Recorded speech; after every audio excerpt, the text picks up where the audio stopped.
Our nation's ban on liquor is why we have World of Warcraft today.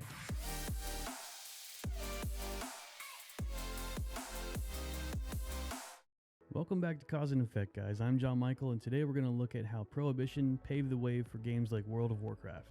First, let's go back to the 1900s when radio and television were just in their infancy. November 11th, 1918, World War I just ended, and our nation's troops, as well as the rest of the nation, just went through 4 years of chaos and conflict, and now they just want to kick back, relax, and grab a few brews. But no, the guys up top said that's not going to happen, and they put a ban on everything alcohol. I'm talking beer, wine, liquor, mouthwash, all of it, gone. But this leads to an interesting business opportunity.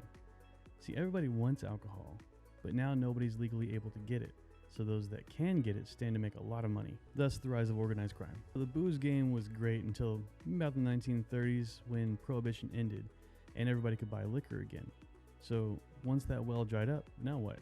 This is when Vegas got really big. These guys that were bootlegging found out that they can take their money, put it into the casino industry in Las Vegas, and make a ton more. Now the problem was Las Vegas was in the middle of the desert, and nobody just takes a Sunday stroll through the desert. This is where the entertainment industry came in. Now you had your singers, your acrobats, your comedians, but the real stage was for magic.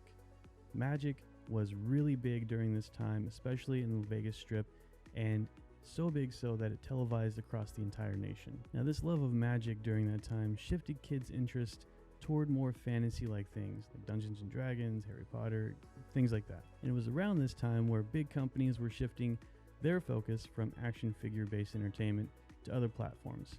Now they were looking at what people were interested in, and at the time, it was magic and things like that. So they already knew that kids and teenagers liked video games.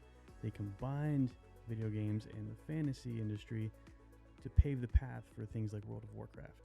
So what would have happened if the government hadn't confiscated our keg taps? So if history were altered and Prohibition never passed, that means that there wasn't going to be as steep of organized crime rise, and if there wasn't as much organized crime, there wasn't a whole group to shift their focus over to Las Vegas.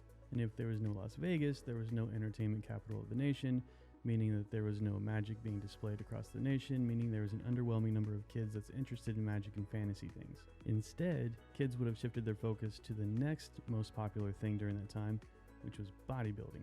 So if Prohibition never passed, bodybuilding would have gained an even more massive following than it already has, resulting in an increased number of bodybuilders among us today. So I'm talking everybody around here: the grocery store clerk, bodybuilder; the accountant at the bank, bodybuilder; the guy that walks your dog on Tuesdays, bodybuilder. So ask yourself, was Prohibition worth it? The time has now come to determine next week's episode. With the help of my sophisticated randomizer here, I'm going to pull out 2 topics and see what we got to work with. If the South won the Civil War, and hairless cats. So join us next time and see what hairless cats have to do with the Civil War.